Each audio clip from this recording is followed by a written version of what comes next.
September 2008. The world wasn't entering a recession. It was entering panic. Banks were collapsing. Markets froze. Fear spread across the planet faster than anyone could understand. Financial giants were falling one after another. Institutions once thought untouchable suddenly looked fragile. Trillions of dollars in toxic assets had become a maze that nobody fully understood. And when governments needed someone who could see through the darkness, they called one man, Larry Fink.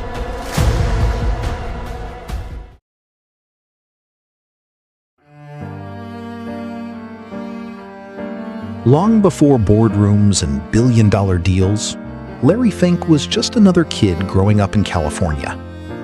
The America of the 1950s and 1960s was changing rapidly. The post-war boom had transformed the economy.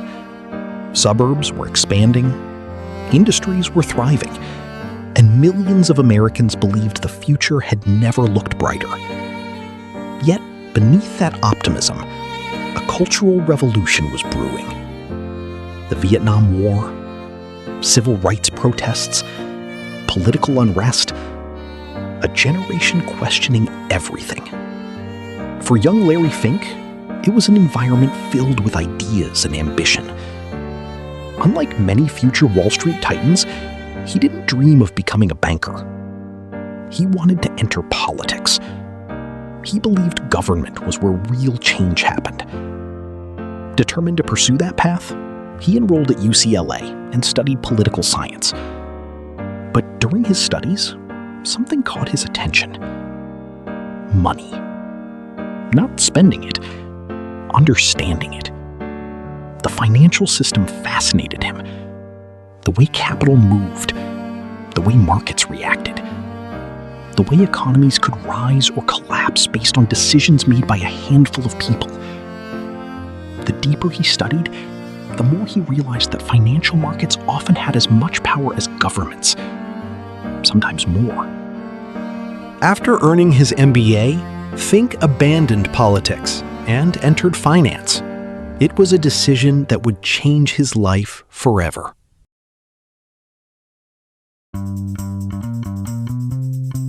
In the 1970s, Wall Street was evolving. Financial markets were becoming more sophisticated. New products were being created. Technology was beginning to transform how traders worked. And Larry Fink arrived at exactly the right moment. He joined First Boston, one of the most respected investment banks in America. At first, he focused on bonds. To many people, bonds sounded boring. Stocks grabbed headlines. Bonds were considered slow and predictable. But Fink saw something others didn't: opportunity.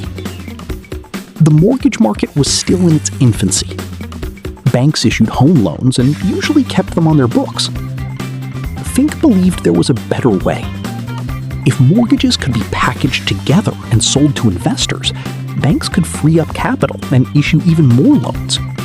It was a revolutionary concept. Today, it sounds normal. Back then, it was groundbreaking. As computers became more powerful, Fink started using technology to analyze mortgage cash flows. Most traders relied on instinct. Fink relied on data. While others made decisions using experience alone, he wanted mathematical certainty.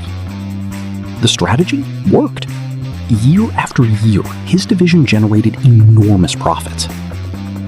By the early 1980s, Larry Fink had become one of the most successful traders on Wall Street. His team was producing record earnings. Executives praised him. Clients trusted him. Competitors respected him. Everything he touched seemed to turn into money. And that's when the danger began. Because success can create a dangerous illusion.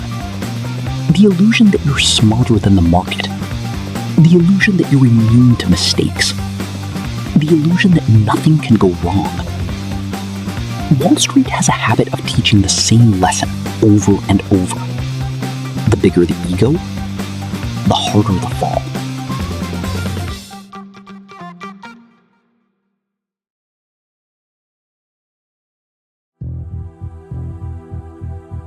By 1986, Larry Fink was at the peak of his career. His mortgage business was generating extraordinary profits. Investors wanted more. The bank wanted more. And Wall Street rewarded those willing to take bigger risks. There was only one problem. The models Fink relied on assumed that interest rates would behave in predictable ways. Markets had other plans. Interest rates moved unexpectedly. Mortgage holders reacted differently than expected.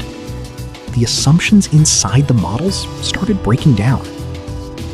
What began as a manageable problem quickly became a disaster. Losses piled up. Millions became tens of millions. Then tens became hundreds.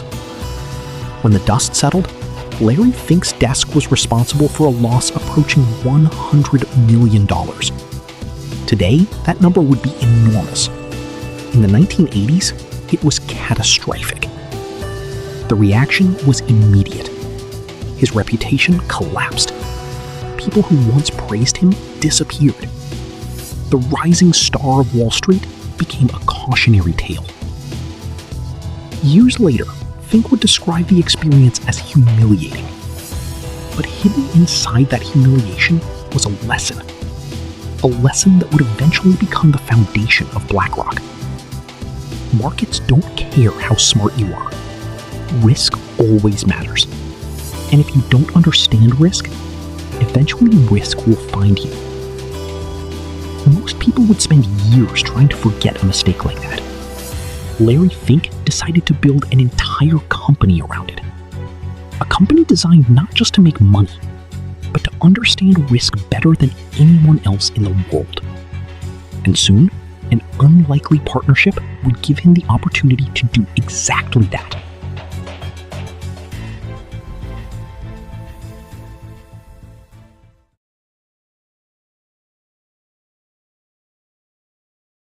The $100 million loss that nearly destroyed Larry Fink's career became the most valuable lesson of his life. Most people see failure as an ending. Larry Fink saw it as data, a warning, a lesson, a blueprint.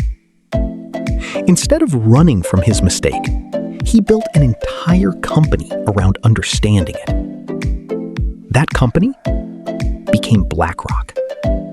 From a small startup launched with just a few $1 million, BlackRock grew into the largest asset manager in human history. Today, its investments touch nearly every corner of the global economy. Its technology helps institutions manage risk. Its funds are owned by millions of ordinary investors. And its influence reaches boardrooms, governments, and financial markets around the world. But perhaps the most remarkable part of Larry Fink's story isn't the trillions of dollars. It's the reminder that success is rarely a straight line.